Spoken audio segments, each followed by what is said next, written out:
ஸ்ரீ தேவி பாகவதம் 317 பகுதி. சக்தி கணங்கள் வாசம் புரியும் பிரகாரங்கள். புஷ்பராக பிரகாரத்திற்கு முன்னால் பத்மராக பிரகாரம் இருக்கிறது.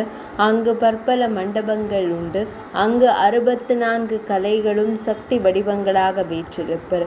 பதுமராக பிரகாரத்திற்கு மேல் கோமேதக பிரகாரம் உண்டு. அங்குள்ள பொருட்கள் யாவும் கோமேதகமாய் விளங்கும். அதன் நடுவில் கோமேதக மணிகளால் அலங்கரிக்கப்பட்ட மகாதேவியின் 32 சக்திகள் விளங்குவார்கள். கோமேதக பிரகாரத்திற்கு மேல் வஜ்ர பிரகாரம் இருக்கிறது. அங்குள்ள பொருட்கள் யாவும் வைரமயமாக விளங்கும். அங்கு தேவியின் பரிஜனங்கள் வசிப்பார்கள்.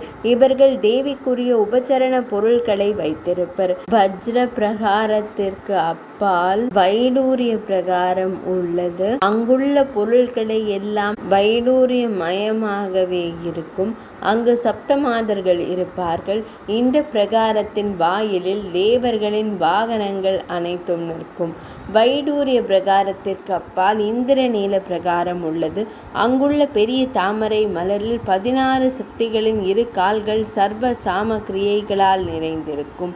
அங்குள்ள பொருட்கள் யாவும் இந்திர நீலமாக இருக்கும். இந்திரநீல பிரகாரத்திற்கு அப்பால் முத்து பிரகாரம் உண்டு. அப்பூமி பகுதி முழுவதும் முத்துமயமாக இருக்கும்.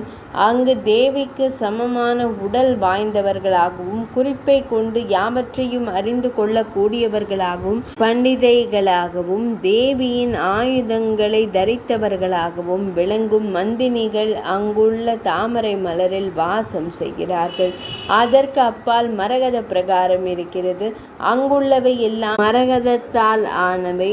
அங்கு தனது பரிவாரங்களோடு பிரம்மதேவர் இருக்கிறார். அவர் ஸ்ரீ மகாவிஷ்ணு தனது ஆயுதங்களுடன் வீற்றிருக்கிறார். அவருடன் சரஸ்வதி தேவியும் ருத்ர பேதங்களும் கௌரி பேதங்களும் அங்கே வாசம் செய்கின்றன.